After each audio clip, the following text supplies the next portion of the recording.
في أوائل العقد العاشر الهجري الدنيا كانت بتتغير بسرعة، والعالم الإسلامي كان في قمة قوته. الإمبراطورية الإسلامية امتدت من شبه الجزيرة العربية ووصلت شمال أفريقيا، لكن كان في حلم جديد بيظهر، حلم فتح أرض جديدة، أرض فيها ثقافة مختلفة وكنوز خفية. الأرض دي كانت الأندلس. في الوقت ده كانت شبه الجزيرة الإيبيرية اللي هي دلوقتي أسبانيا والبرتغال تحت حكم القوط الغربيين. القوط كانوا ملوك أقوياء، لكن دولتهم كانت مليانة صراعات وخيانات داخلية. الملك لوذريق كان حاكم القوط، لكنه وصل للسلطة بعد ما خدع وقتل الملك اللي قبله. الوضع كان فيه غضب وثورات في كل مكان. في الجهة التانية من البحر في شمال إفريقيا كان القائد المسلم موسى بن نصير بيقود الدولة الأموية هناك.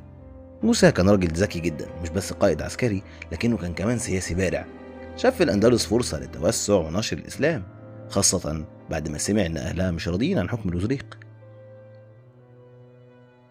الحكاية بدأت لما الحاكم المحلي للأندلس اللي كان اسمه يوليان لجأ لموسى بن نصير. يوليان كان عنده مشكلة شخصية مع الملك لوذريق، لأن لوذريق أساء لبنته، وده خلاه يدور على مساعدة المسلمين ضد الملك. يوليان عرض على موسى إنه يساعده يعرف خبايا الأندلس ويوفر له سفن لعبور البحر. موسى بن نصير وافق، لكنه كان حذر جدا.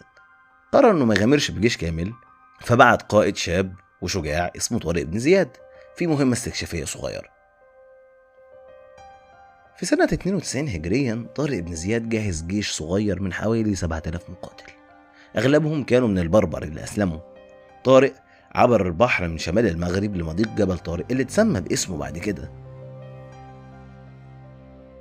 لما طارق وصل لشواطئ الأندلس وقف على الجبل وخطب في جنوده خطبة شهيرة لحد النهاردة: أيها الناس، البحر من ورائكم والعدو أمامكم، فليس لكم والله إلا الصدق والصبر.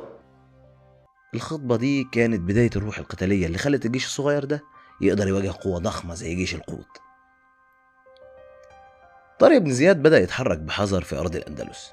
أول معركة كبيرة كانت مع جيش صغير تابع للملك لوذريق، وطارق قدر يحقق انتصار سريع. الانتصار ده خلى الملك لوذريق ياخد الأمور بجدية، وبدأ يجهز جيش كبير لمواجهة المسلمين. طارق بعت رسالة لموسى بن نصير يطلب منه الدعم، لأن الحرب اللي جاية مش سهلة.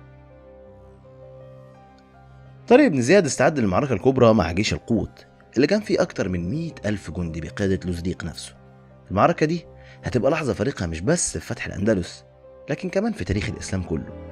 لكن يا ترى إيه اللي حصل في المعركة؟ وهل الجيش الصغير قدر يقف قدام جيش ضخم زي ده؟ استنونا في الحلقة اللي جاية عشان نكمل الحكاية.